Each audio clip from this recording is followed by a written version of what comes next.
अगर आप भी रियल एस्टेट में नए नए अपने कदम जमाने जा रहे हैं तो ये वीडियो आपके लिए गेम चेंजर होने वाली है। आज मैं बात करने वाला हूँ 5 ऐसी मिस्टेक्स की जो अगर आप रियल एस्टेट को एज अ करियर लेकर जाना चाह रहे हैं तो वो आपको अवॉइड करनी होगी। मिस्टेक नंबर 1, बगैर प्रॉपर रिसर्च किए प्रॉपर्टी में इन्वेस्ट करना। देखिए, सबसे जो कॉमन मिस्टेक हमें देखने को मिलती है ना, वो ये होता है कि किसी दोस्त के कहने पर आपने प्रॉपर्टी ले ली या फिर आपने कोई ऐड देखा और आप जो है वो प्रॉपर्टी खरीद लेते हैं। बाद में पता चलता है कोई डॉक्यूमेंट्स ही क्लियर नहीं है या फिर वो एरिया डेवलप ही नहीं हो रहा, तो वो आपके लिए एक हेडेक बन जाता है। तो सिंपल आप एक जो है वो चीज़ याद रखें माइंड में कि बाय लोकेशन नॉट इमोशंस। सो बेहतर है कि पहले जाकर आप इंफॉर्मेशन लें, खुद को मुतमईन करें, उसके बाद जाकर आप कोई डिसीजन लें। मिस्टेक नंबर 2, रियल एस्टेट में शॉर्ट टर्म प्रॉफिट के पीछे भागना। काफ़ी सारे लोग आज पैसा लगाते हैं तो कल एक्सपेक्ट करते हैं कि हमें पैसा आना है। हालांकि ऐसे पॉसिबल नहीं होता। अगर आप किसी भी प्रोजेक्ट में, किसी भी काम में इवन पैसे लगाते हो तो पहले वो मार्केट ग्रो करती है, चीज़ें वर्क करती हैं, उसके बाद आप प्रॉफिट एक्सपेक्ट करते हो। सो रियल एस्टेट को से अगर आप पैसा कमाना चाहते हो और उसे एज ए करियर लेकर जाना चाहते हो तो आपको सब्र रखनी होगी, तो फिर ये चीज़ आपको जो है वो सबसे ज़्यादा पैसे कमा के दे सकती है। मिस्टेक नंबर 3, बगैर डॉक्यूमेंट्स चेक किए प्रॉपर्टी लेना। अब कई लोग ये मिस्टेक करते हैं कि वो प्रॉपर्टी तो ले लेते हैं लेकिन वो डॉक्यूमेंट्स चेक नहीं करते।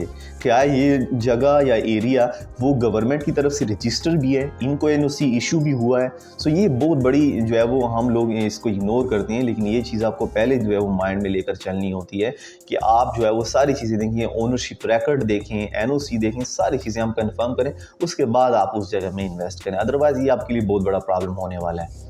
मिस्टेक नंबर 4, बगैर प्रॉपर बजट और प्लानिंग के प्रॉपर्टी बुक कर लेना। देखो, कई लोग ऐसे कर जाते हैं कि किसी के कहने पर या उनको वो जगह अच्छी लगी, लोकेशन अच्छी लगी, तो वो उधर जो है वो जगह ले लेते हैं, लेकिन बाद में पता चलता है कि उनके पास पैसे ही नहीं होते। उनके पास इतने पैसे होते हैं कि उन्होंने डाउन पेमेंट दे दिया है या उसके बाद फिर दूसरा इंस्टॉलमेंट ही नहीं होता। तो आपको सारी चीज़ें माइंड में रख कर लेकर चलना होगा कि आपके पास जो है वो फिनिशिंग कॉस्ट होनी चाहिए, आपके पास इंस्टॉलमेंट होनी चाहिए और आपके पास जो है वो टैक्सेस भी होने चाहिए।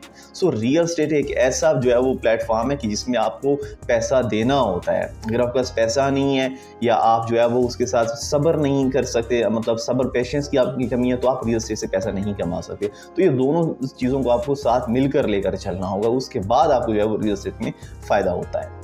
मिस्टेक नंबर 5, डेवलपर की रेपुटेशन चेक ना करना। अब कई सारे लोग होते हैं वो जगह भी ले लेते हैं, सब चीज़ों से मुतमईन भी हो जाते हैं, लेकिन वो बाद में उनके लिए बहुत बड़ा मसला हो जाता है कि वो जो डेवलपर है, जो एरिया को वो डेवलप कर रहा है, तो उनकी रेपुटेशन चेक नहीं करती कि उसके जो पास्ट के जो प्रोजेक्ट्स हैं जो उन्होंने डिलीवर किए हैं, क्या वो सही डिलीवर किए हैं, क्या उन्होंने टाइम पर डिलीवर किए हैं। तो ये भी चीज़ आपको जो है मस्ट माइंड में रखकर चलनी होगी कि जो डेवलपर है उसके आपको पास्ट के रिकॉर्ड्स और जितने प्रोजेक्ट्स उन्होंने टाइमली डिलीवर किए हैं और वो भी सक्सेस हुई, तो वो भी आपको माइंड में लेकर चलना। तो ये 5 बातें हैं जो कि आपको माइंड में रखनी होंगी अगर आप रियल एस्टेट में एक सक्सेसफुल करियर देखना चाह रहे हैं और आप रियल एस्टेट से कुछ कमाना चाह रहे हैं, तो ये आपको माइंड में रखनी होगी।